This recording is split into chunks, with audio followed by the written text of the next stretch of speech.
এবারের পিএসএলে ইমন তার শেষ ম্যাচটায় স্বপ্নের মতো দুর্দান্ত এক ইনিংস খেললেও সেটাই হতে যাচ্ছে এই আসরে তার জন্য শেষ ম্যাচ। লাহোর কালান্দার্সের হয়ে পাকিস্তান সুপার লিগে মাঠ মাতাতে গিয়েছিলেন বাংলাদেশের পারভেজ হোসেন ইমন, কিন্তু চোটের কাছে হার মেনে মাঝপথে দেশে ফিরে আসতে হচ্ছে তাকে। বিদায় বেলায় ভক্তদের প্রতি কৃতজ্ঞতা প্রকাশ করে সামাজিক যোগাযোগ মাধ্যমে আবেগঘন এক বার্তা দিয়েছেন এই বাঁহাতি ব্যাটার। জানালেন, আল্লাহ যা করেন ভালোর জন্যই করেন, তিনি সর্বোত্তম পরিকল্পনাকারী। এবারের পিএসএলে লাহোর কালান্দার্সের হয়ে মাত্র 3টি ম্যাচে মাঠে নামার সুযোগ পেয়েছেন ইমন। অল্প সময়ের উপস্থিতিতে নিজের সামর্থ্যের জানান দিয়েছিলেন 161.36 স্ট্রাইক রেটে 71 রান করে। বিশেষ করে মুলতান সুলতানসের বিপক্ষে 19 বলে 45 রানের সেই বিধ্বংসী ইনিংসটি ছিল চোখে পড়ার মতো, কিন্তু ফিল্ডিং করার সময় পাওয়া কাঁধের চোট সব পরিকল্পনা ওলটপালট করে দেয়।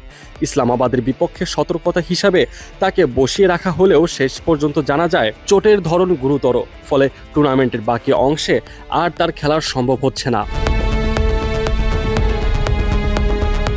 এদিকে নিজের ফেসবুক পোস্টে ইমন তার মানসিক অবস্থার কথা তুলে ধরে লিখেছেন, প্রিয় কালান্দার্স ভক্তবৃন্দ, চোটের কারণে আমার পিএসএল যাত্রা এভাবে শেষ হয়ে যাওয়ায় আমি মানসিকভাবেই ভেঙে পড়েছি।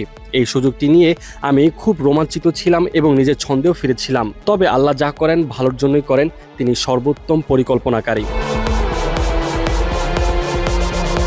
দেশের বাইরে প্রথমবারের মতো কোনো ফ্র্যাঞ্চাইজি লিগে খেলতে যাওয়া ইমনের কাছে লাহোর কালান্দার্স ছিল এক পরিবারের মতো। ভক্তদের সমর্থনের কথা স্মরণ করে তিনি লিখেছেন, আপনাদের বিশ্বাস ও ভালোবাসার জন্য ধন্যবাদ।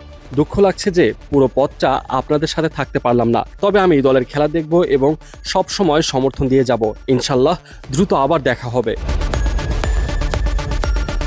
যাত্রাটা সংক্ষিপ্ত হলেও 3 ম্যাচের মধ্যে ইমন নিজের পটেনশিয়াল দেখিয়ে দিয়েছেন। বিশেষ করে শেষ ম্যাচটায় বড় মঞ্চে লড়াই করার সামর্থ্য আছে তার। কালান্দার্স ভক্তদের হৃদয়ে জায়গা করে নিয়ে ইমন এখন অপেক্ষায় আছেন সুস্থ হয়ে দ্রুত মাঠে ফেরার দিকে।